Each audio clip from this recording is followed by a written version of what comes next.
गौरवपूर्ण बिताया हुआ एक घंटा कीर्ति रहित युगों से कहीं बेहतर है। वो तो एक युग पुरुष थे। Men in flesh and blood will come and go, but institutions live forever.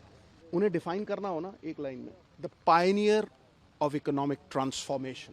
न तुमसे पहले कोई ऐसा था, न तुम्हारे बाद कोई ऐसा होगा। जो जीवन की हर जंग जीत जाए, वही सरदार मनमोहन सिंह जैसा सिकंदर है। He will remain a cult figure for generations. देखिए, गौरवपूर्ण बिताया हुआ एक घंटा कीर्ति रहित युगों से कहीं बेहतर है, और वो तो एक युग पुरुष थे।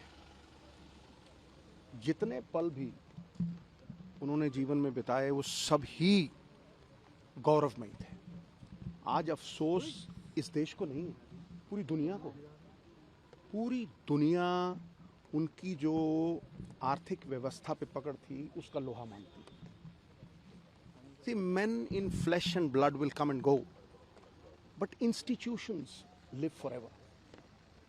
वो एक ऐसा इंस्टीट्यूशन है who has left indelible imprints on the sands of time. Everybody in the world recognizes that. देखिए, उन्हें डिफाइन करना हो ना एक लाइन में, the Pioneer of economic transformation for this country. He was the Pioneer. और अगर मैं कहूँ कि पहली बार हिंदुस्तान की इकोनॉमी को खोलना, एफडीआई यानी, फिर चाहे वो ग्लोबलाइजेशन हो, प्राइवेटाइजेशन हो, लिबरलाइजेशन हो, पिलर्स ऑफ स्ट्रेंथ, बाकमाल था। और ये नहीं, आप ये देखिए कि जो गरीब लोगों के दिलों का साम्राज्य है ना, उसके वो अजीमो शान शहंशाह, उसका कारण है।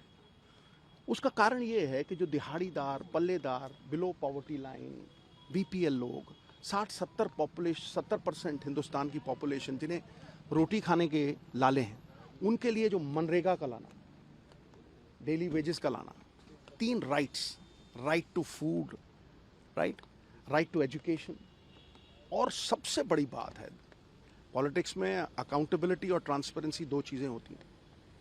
सबसे बड़ी बात है अकाउंटेबिलिटी, आरटीआई एक्ट लेके आना। चाहे वो धूमिल हो जाए ना हो, वो बात अलग है, लेकिन उसे इस तरह से पेश करना कि हर सरकार जवाबदेही हो। तो मैं आज उनकी शान में ये कहूँगा कि जब भी काबिलियत, किरदार और ईमानदारी, क्रेडिबिलिटी का जिक्र आएगा, सरदार मनमोहन सिंह, आपका नाम पहले सफ़े पे सुनहरे अक्षरों में लिखा जाएगा। न तुमसे पहले कोई ऐसा था, न तुम्हारे बाद कोई ऐसा होगा। ही वॉज, जिसे कहते हैं ना कि आज के युग में सबसे बड़ी बात है विश्वसनीयता। वो विश्वास इसलिए नहीं है क्योंकि the image of the ugly politician has not been erased. वो एक ऐसा आदमी था, मुझे आज भी याद है खुशवंत सिंह साहब की वो कहानी। उन्होंने कहा कि मैंने 3-4 लाख उन्हें इलेक्शन फंड में दिए। तो जब इलेक्शन ख़त्म हो गया, दरवाजे पे दस्तक हुई, वो खड़े थे और उन्होंने कहा, यार ये तुमने 3 लाख दिए थे, इसमें से 2.5 लाख बच गया, मैं तुम्हें वापस देने आया। मिसाल है कोई ऐसी दुनिया में? कोई मिसाल नहीं। और ये जो बातें मैं कह रहा हूँ, ये इसलिए कह रहा हूँ कि चाहे उनकी रिकग्निशन की बात करें, देखिए मणि जो है ना, अगर मिट्टी में हो ना, धूमिल हो जाती है, उसकी चमक नहीं बढ़ती। लेकिन उस मणि को अगर आप सोने में जड़ दो ना, तो उसकी चकाचौंध जो है वो पूरी दुनिया में फैलती है। और आज देखिए, फूलों की खुशबू हवा के विपरीत नहीं जाती, लेकिन मानवीय गुणों की खुशबू चारों दिशाओं में, 10 दिशाओं में आज फैली हुई है ना। उस मणि को सोने में जड़ना, चाहे वो आरबीआई गवर्नर गिराजी, उसके बाद नरसिम्हा राव जी फाइनेंस मिनिस्टर, उसके बाद 2 बार प्रधानमंत्री। Talent is nothing without opportunity, वो भी बहुत बड़ी बात है। The Ben of Indian society is कि मेरिट ऑनर नहीं होती, लेकिन यहाँ पे वो मेरिट ऑनर हुई, और वो मेरिट आम लोगों, साधारण लोगों तक गली मोहल्लों में फ़ायदा बन के पहुँची। मनरेगा, मतलब मैं हजार चीज़ें गिनवा सकता हूँ। 72,000 crore, the only prime minister 72,000 crore रुपया फार्मर्स का लोन वेव ऑफ किया। सो जहां हर सर झुक जाए वही मंदिर है, जहां हर नदी समा जाए वही समंदर है। जीवन की इस कर्म भूमि में युद्ध बहुत है।